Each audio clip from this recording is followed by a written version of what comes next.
जय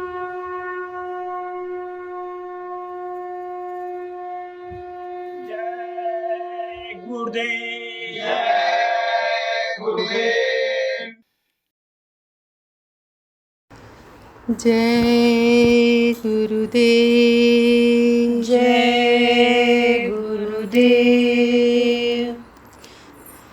गुरु प्यारे से मिलन कैसे होए, खिड़की तो पांचों बंद पड़ी। गुरु प्यारे से मिलन कैसे होए, खिड़की तो पांचों बंद पड़ी। गुरु प्यारे से मिलन कैसे होए, खिड़की तो पांचों बंद पड़ी। गुरु प्यारे से मिलन कैसे होए, खिड़की तो पांचों बंद पड़ी। पहली खिड़की खोल के देखा, उसमें घोर अंधेरा। पहली खिड़की खोल के देखा, उसमें घोर अंधेरा। मैं तो समझ न पाई गुरुदेव की, दीपक जलाए लेती। मैं तो समझ न पाई गुरुदेव की, दीपक जलाए लेती। गुरु प्यारे से मिलन कैसे होए, खिड़की तो पांचों बंद पड़ी। गुरु प्यारे से मिलन कैसे होए, खिड़की तो पांचों बंद पड़ी। दूसरी खिड़की खोल के देखा, उसमें कांट बबूल के। दूसरी खिड़की खोल के देखा, उसमें कांट बबूल के। मैं तो समझ न पाई गुरुदेव की, झाड़ू लगाए देती। मैं तो समझ न पाई गुरुदेव की, झाड़ू लगाए देती। गुरु प्यारे से मिलन कैसे होए, खिड़की तो पांचों बंद पड़ी। गुरु प्यारे से मिलन कैसे होए, खिड़की तो पांचों बंद पड़ी। तीसरी खिड़की खोल के देखा, उसमें मान सरोवर। तीसरी खिड़की खोल के देखा, उसमें मान सरोवर। मैं तो समझ न पाई गुरुदेव की, स्नान कर लेती। मैं तो समझ न पाई गुरुदेव की, स्नान कर लेती। गुरु प्यारे से मिलन कैसे होए, खिड़की तो पांचों बंद पड़ी। गुरु प्यारे से मिलन कैसे होए, खिड़की तो पांचों बंद पड़ी। चौथी खिड़की खोल के देखा, उसमें काफिला जाए। चौथी खिड़की खोल के देखा, उसमें काफिला जाए। मैं तो समझ न पाई गुरुदेव की, संग संग होए लेती। मैं तो समझ न पाई गुरुदेव की, संग संग होए लेती। गुरु प्यारे से मिलन कैसे होए, खिड़की तो पांचों बंद पड़ी। गुरु प्यारे से मिलन कैसे होए, खिड़की तो पांचों बंद पड़ी। पांचवी खिड़की खोल के देखा, उसमें बैठे सतगुरु। पांचवी खिड़की खोल के देखा, उसमें बैठे सतगुरु। मैं तो समझ ना पाई गुरुदेव की चरणन लग लेती। मैं तो समझ ना पाई गुरुदेव की चरणन लग लेती। गुरु प्यारे से मिलन कैसे होए, खिड़की तो पांचों बंद पड़ी। गुरु प्यारे से मिलन कैसे होए, खिड़की तो पांचों बंद पड़ी। जय गुरुदेव। जय गुरुदेव।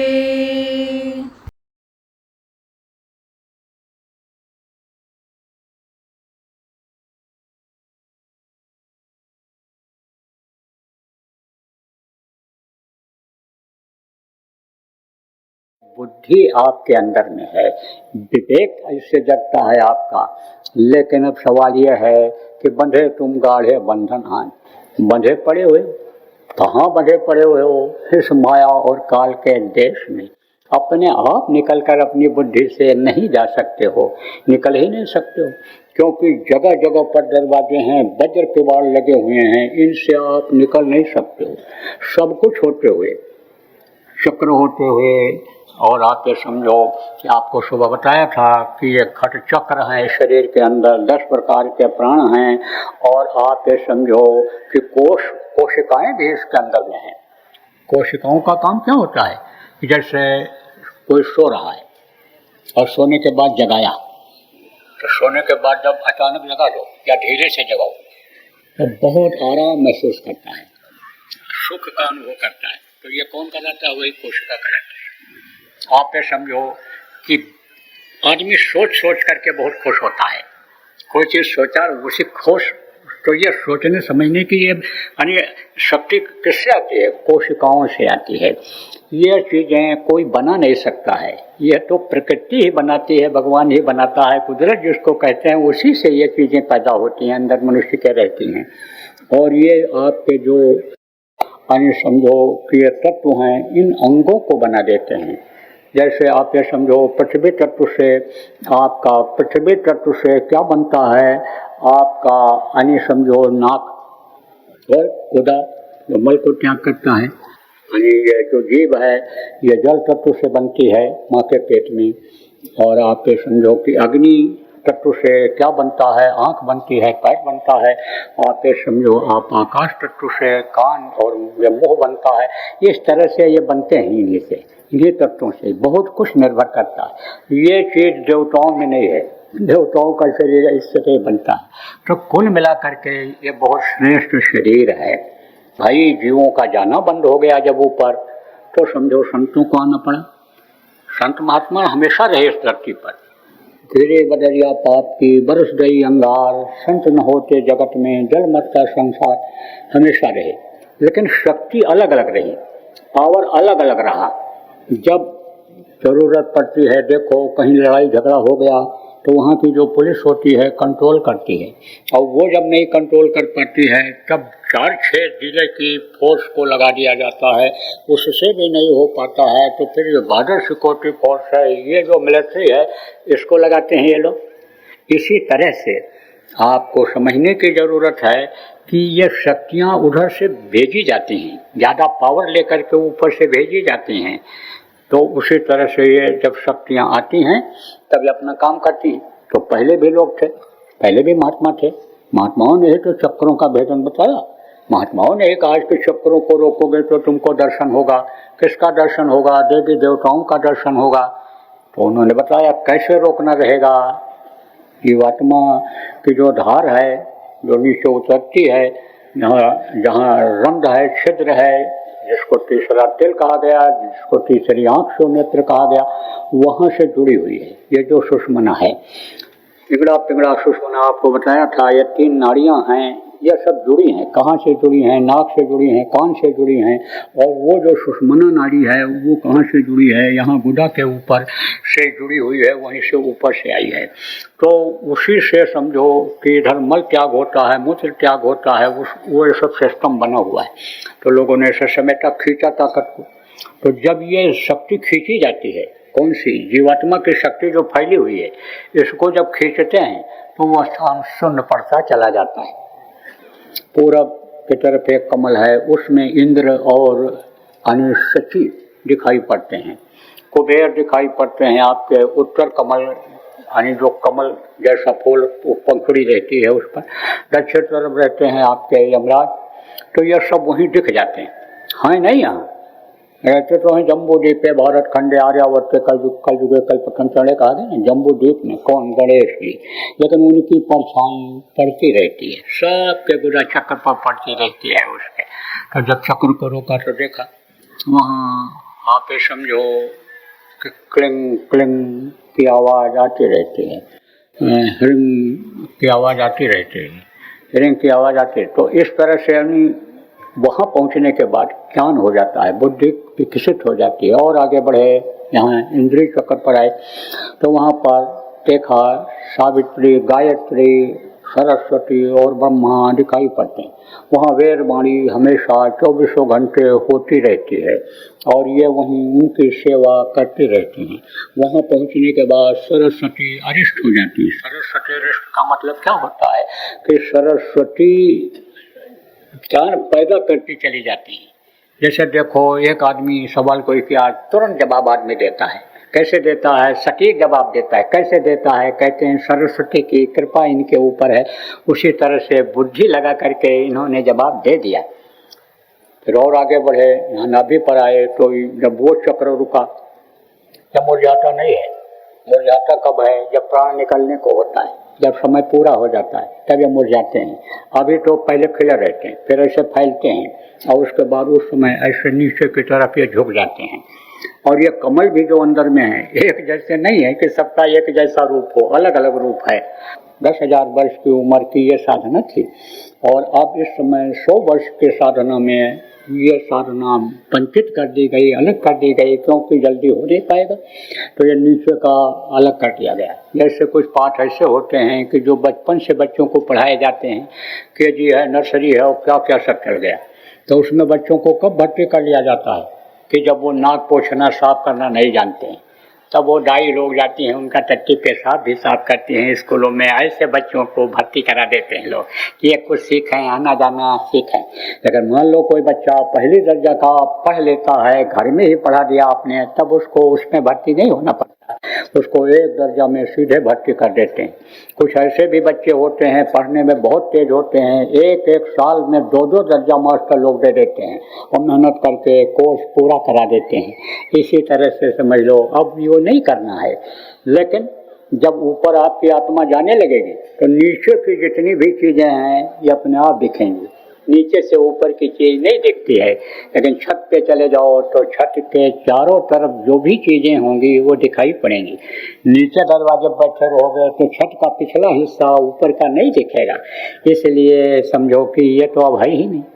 तो पहले लोगों ने देखा कि बैठे हैं विष्णु भगवान, लक्ष्मी जी बैठे हुए हैं, यहाँ पर शिव का स्थान है।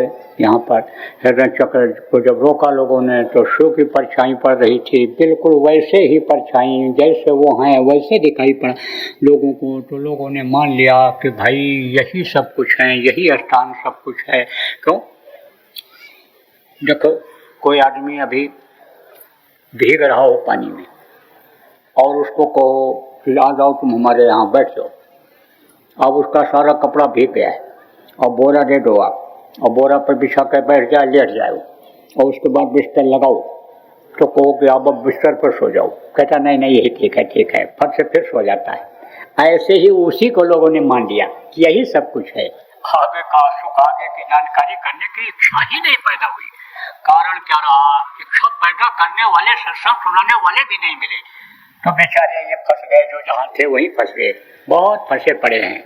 तो अब आप ये समझो कि उसके आगे फिर ये कंठ चक्र है, यहाँ पर आद्या महाशक्ति जो ब्रह्मा विष्णु महेश की माँ है, ये चक्र जब रुका तो इनका दर्शन किया और आगे जब बढ़े तो कहाँ पहुँचे, ये जो आपका यानी पिंडी 10वां द्वार जिसको कहा गया, जहाँ पर जड़ और चेतन की गांठ लगा दिया काल और माया ने, कि गांठ ये जल्दी खुले ही नहीं।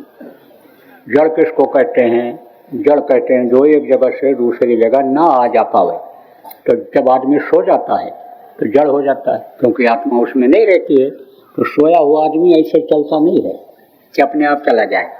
ऐसे ये शरीर को चेतन कौन करता है, आत्मा चेतन करती है, उसी से ये शरीर चलता है। तो ये शरीर और ऊपर चेतन लोग और चेतन जीवात्मा की ये गांठ बन गई वहाँ पर, ऐसे ये गांठ बन गई। अब इसके आगे ये जीवात्मा जा नहीं सकती है, बगैर संभाल करने वाले समर्थ गुरु, वक्त के गुरु के बगैर आगे बढ़ नहीं सकती है। और गुरु भी मिल गए, युक्ति भी बता दिया, उपाय भी बता दिया, तो भी जीव फंसता है। क्यों?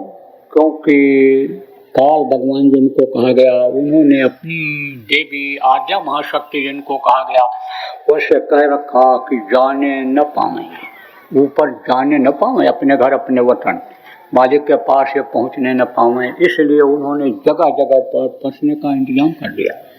जैसे ही ये ऊपर निकलती है तो रिद्धि सिद्धि प्रेरणा वो भाई बुद्धे लोग दिखावे आई, ये रिद्धि सिद्धि तुरंत आ जाती हैं, रिद्धि सिद्धि तुरंत आ जाती हैं। ये धन ले लो, रुपया ले लो, ये पैसा ले लो, या मान सम्मान इज्जत ले लो और तुम लौट जाओ, आगे न जाओ।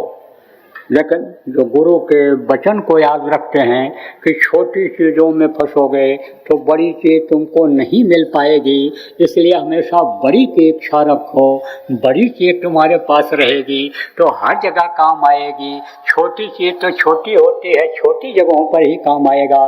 जैसे भारत का नोट है, रुपया है, भारत में ही चलता है, लेकिन सोना हीरा लेकर के आप किसी भी देश में चले जाओ तो बड़े आदमी रहोगे, खाने रहने की कोई दिक्कत नहीं रहेगी। ऐसे ही बड़ी चीज़ अगर मिल जाए तो ये छोटी चीज़ें अपने आप आ जाती हैं। अनिच्छता वे बरियाई, बगैर इच्छा के आ जाती हैं। जिम सरिता सागर में जाही, यद्यपता है कामना नाही, तिब सुख संपत्ति भी नहीं बुलाए, धर्मशील कहीं जाए सो भाई, अपने आप ये चीज़ें आने लगती। तो बड़ी चीज़ पाने के लिए फिर गुरु की मदद की ज़रूरत होती है। तो गुरु जब आते हैं तो वो सब हट जाते हैं विघ्न डालने वाले। आप ये समझो गुरु मदद भी करते हैं, आप समझो कि सुनना है, 10 सुनना है। देखो पुराने लोग हो आप समझो, नए लोग तो बेचारे अभी नहीं जान पाएंगे, लेकिन पुराने लोग आप समझो 10 सुनने हैं। काम, क्रोध, लोभ, मोह, अहंकार और शील, क्षमा, संतोष, विरह, विवेक। काम की वासना इतनी तेज जगती है कि पागल हो जाता है साधक, और बस उसको तो बस काम ही काम, काम ही काम। उसको तो किसी भी तरह से उसकी इच्छा पूरी होनी चाहिए, चाहे स्त्री साधक हो चाहे पुरुष साधक हो, सब कामातुर हो जाते हैं, पागल हो जाते हैं। लेकिन गुरु बचाते हैं। इतिहास बता रहा है कि भक्तों को भगवान ने बचाया है। नारद जब कामातुर हुए, लक्ष्मी का हाथ देखे और बोले कि ये तो त्रिलोकी नाथ का पत्नी बनेगी, तब सोचे हम ही से ब्याह क्यों न हो जाए इसका, हम ही क्यों न इसका ब्याह कर लें। और जब वो स्वयंवर हुआ तो उसके लिए इन्होंने क्या मांग लिया, मम रूप। मम माने विष्णु का रूप मांगा विष्णु से कि आप हमको रूप दे दीजिए। आप उन्होंने कहा भाई को अस जगत बिमल बैरागा, नारी नयन सर काहे न जागा लागा। हनी समझो कि ये तो फंस जाएगा औरत के चक्कर में। अब आप समझो जो सुनते रहते हो कथा, जो धार्मिक लोग हो, आपको मालूम है बताया भी गया है कि सब चीज़ कहाँ एक बार में बताया जा सकता है एक सत्संग में। तो काम की वासना जब जगती है तो गुरु क्या करते हैं, शील के शून्य में प्रवेश कर देते। क्रोध जब आता है तो क्षमा के शून्य में प्रवेश कर देते हैं। और फिर उससे वो निकल जाती है। कदम कदम पर प्रेमियों गुरु की जरूरत पड़ती है, और जब समझो कि गुरु की दया हो जाती है तो यही धीरे धीरे सीढ़ी सीढ़ी सीढ़ी सीढ़ी ऊपर पहुंच जाती है। कहाँ पहुंच जाती है? अपने घर, अपने वतन, अपने मालिक के पास पहुंच जाती है। तो गुरु कहते हैं ना कि पकड़ो बाँह हमार। आप उंगली पकड़ते हो तो माया के बाजार में, धन के, प्रतिष्ठा के लोभ में, दुनिया की चीजों के, पुत्र परिवार, औरत पति के मोह में फंस जाते हो, उंगली छोड़ देते हो। यहाँ तो खूब सुनते हो और समझते भी हो, लेकिन जब यहाँ से जाओगे तो वही नमक तेल लकड़ी वही दिखाई पड़ेगा, वही हमारे भैया, वही हमारी बहनी, वही हमारी पत्नी, वही हमारे पति देव, वही सब दिखाई पड़ेंगे, वही हितमित्र रिश्तेदार दिखाई पड़ेंगे। आप गुरु को भूल जाओ, प्रभु को भूल जाओ, लेकिन जब वो हाथ पकड़ते हैं तब नहीं छोड़ते हैं। पकड़ के ले आए ना गुरु महाराज यहाँ आपको, हाँ नहीं निकलने वाले थे। बहुत से लोग घर में बैठ करके यही सोचने लगे ठंडी हो रही है, ठंडी में कहाँ जाएंगे, कहाँ रहेंगे, कहाँ रुकेंगे।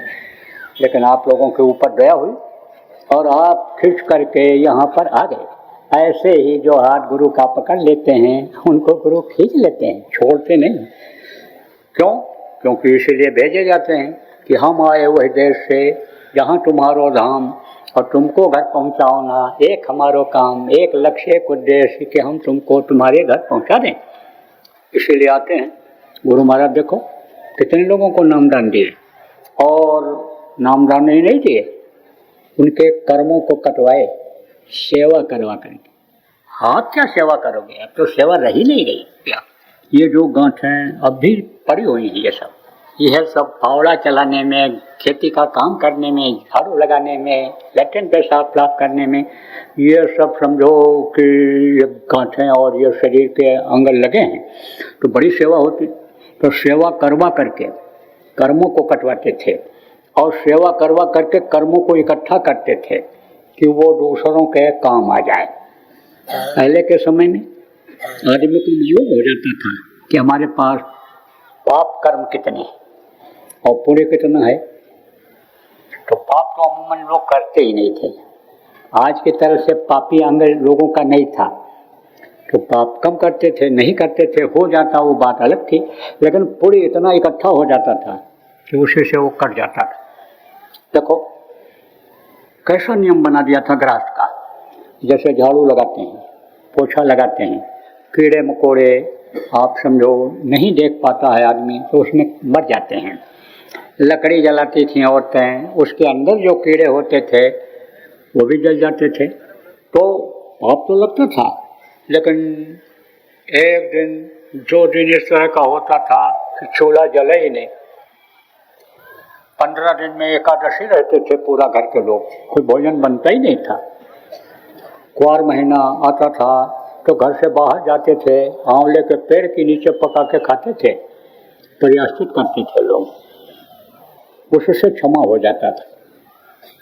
माताएं जब भोजन बनाने लगती थी तो आटा बनावे तो एक चुटकी आटा रख दें, दाल बनावे दाल रख दें, चावल बनावे चावल रख दें। भंडारा है या कोई भूखा दूखा आ गया खिला दिया। उससे ये सब छोटी छोटी चीज़ों का क्षमा हो जाता था, उससे ये कर्म कट जाते थे लोगों के। तो भारी कर्म बनते नहीं थे, लेकिन पूरे कर्म बनते थे। तो पूरे कर्म की वजह से लोग क्या करते थे? अरे काम न जीता, क्रोध न जीता, ये कोई जीत पाते हैं? सम्मान कंचन तजना सहज है, सहज त्रिया कान्य, मान बड़ाई ईर्षा दौलत तजना दे। मान सम्मान इज्जत प्रतिष्ठा इसको कोई तजना चाहता है तो अब किसी ने कुछ बोल दिया या किसी ने कुछ कर दिया हरकत तो श्राप दे देते थे, और श्राप दे देते थे तो उसका नुकसान हो जाता था। वो जो अच्छे कर्म होते थे वो उसमें चले जाते थे, और बोलने वाले करने वाले को पता नहीं चलता था कि कितने हमारे कर्म खत्म हो जाएंगे। आपको सुखदेव के बारे में सुनाया गया कि सुखदेव के अंदर गुण थे, विद्या थी, 14 विद्या थी, लेकिन 12 बार राजा जनक जो उस समय के त्रिकालदर्शी थे उनकी उसने निंदा किया और वो सब कर्म खत्म हो गए। तो नारद जब गरीब मजदूर का भेष बना करके और उसको बोध कराए जा रहे थे पानी में, वो मजदूर बन करके मिट्टी फेंक रहे थे नारद, और ये जा रहे थे उधर। तो कहा कि ये तो आपकी मिट्टी बेकार जाएगी पानी में, ये क्या कर रहे हो? बोले पुल बना रहा हूँ। तो सुखदेव ने कहा पुल तो ऐसे बन ही नहीं सकता है, मिट्टी तो सब बह जाएगी, तुम्हारी दिन भर की मेहनत बेकार चली जाएगी। तब नारद ने कहा कि हमारी तो दिन भर की मेहनत बेकार जाएगी, और वेद व्यास का पुत्र है एक सुखदेव, उसकी तो पूरी जिंदगी की मेहनत बेकार जाने वाली है। तो आप ये कहे हैं चैतन्य हो गए, क्योंकि सुखदेव यही थे। बोले कैसे सुखदेव की मेहनत बेकार जाएगी? बोले राजा जनक जो इस समय के वक्त गुरु हैं, त्रिकालदर्शी हैं, उनकी निंदा 12 बार तो कर चुका, 2 बार और करेगा तो सब खत्म हो जाएगा। तो ऐसे पता नहीं चलता है कि किसने किसको क्या कह देने में, क्या कर देने में कितने कर्म चले जाएंगे, पता ही नहीं चलता। तो ये आए आपके 10 गुरु जो पंजाब में हुए, उसमें अर्जुन साहिब एक गुरु हुए थे, 5वें बादशाहियत के गुरु हुए हैं। उन्होंने जो है उस पर रोक लगा दिया और अंतर में उसको जमा कराने लग गए। तो पता ही नहीं है कितना अच्छा है, कितना क्या है किसको, तो उस पर लग गया ब्रेक। तो आपको मैं बता रहा था प्रेमियों कि यह जो कर्म हैं ये कटते हैं जब, तब आगे बढ़ता है आदमी। लेकिन कर्म काटना जो जानता है वही कर्म काट सकता है। तो कटता कैसे है? मोटे बंधन जगत के गुरु भक्ति से काट, और जीने बंधन चित्त के कटे नाम प्रताप। जब गुरु भक्ति की जाती है तो ये दोनों बंधन कट जाते हैं, जीने बंधन और मोटे बंधन। मोटे बंधन ये जगत के बंधन हैं, ये पुत्र परिवार धन दौलत का बैल भैंस घोड़ा गधा जो भी आदमी पाल करके रखता है, ये मोटा बंधन है। और जीना बंधन कौन है? ये शरीर, स्थूल शरीर है, इसके अंदर में लिंब शरीर है, फिर सूक्ष्म शरीर है, फिर कारण शरीर है। इस 4 शरीर के अंदर ये जीवात्मा बंध है। तो ये जब सभी बंधन कटेंगे तब ये अविचल देश की तरफ आगे बढ़ेगी। तो गुरु इन चारों बंधनों को काटते हैं। तो बाहर के बंधन, ये मोटे बंधन जगत के गुरु भक्ति से कटते हैं। ये शरीर का बंधन शरीर की सेवा करने से कटते हैं। और जीना बंधन चित्त का कटे नाम प्रताप, नाम दे देते हैं। किस नाम की कमाई करो, नाम का जाप करो, नाम से उस प्रभु को पुकारो तो तुम्हारे बंधन कट जाएंगे, बंधन मुक्त हो जाओगे। तो बंदी छोर कौन होते हैं? बंदी छोर जो वक्त के गुरु होते हैं, समर्थ गुरु होते हैं। आपको बताया गया, गुरु की पहचान भी बताई गई। ज़्यादा समय अब आज नहीं है इसको बताने का कि गुरु किस तरह का होना चाहिए, गुरु कैसे होते हैं। लेकिन ये बात आप मान लो कि पानी पिए छान कर, गुरु करे जान कर।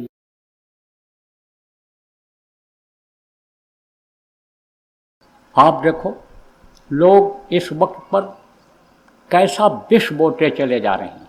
कौन सा विष? जिसको धीमा विष कहते हैं, इंग्लिश में स्लो पॉइजन कहते हैं। ये क्या है?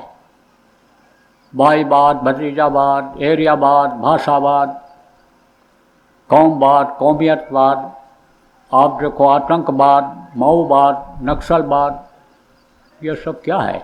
ये सारे वाद ये जानलेवा हो जा रहे हैं।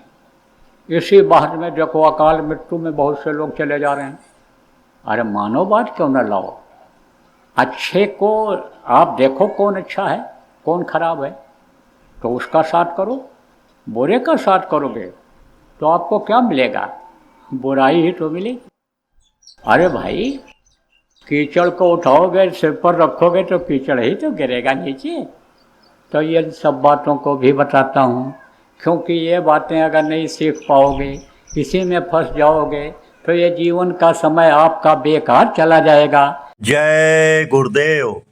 सरकारी व गैर सरकारी अनुदान के लिए बिना सत्संगियों के सहयोग द्वारा जनहित के कार्यों में लगी हुई बाबा जय गुरुदेव धर्म विकास संस्था का मुख्यालय पिंगलेश्वर रेलवे स्टेशन के सामने मक्सी रोड, उज्जैन, मध्य प्रदेश में है। यहाँ पर सत्संग व नामदान का कार्यक्रम होता रहता है। अतः आप श्रोताओं से अनुरोध है कि बाबा उमाकांत जी महाराज के आश्रम उज्जैन एक बार परिवार सहित जरूर पधारिएगा। आपके सुझाव के लिए व्हाट्सएप नंबर 9575600700। जय गुरुदेव।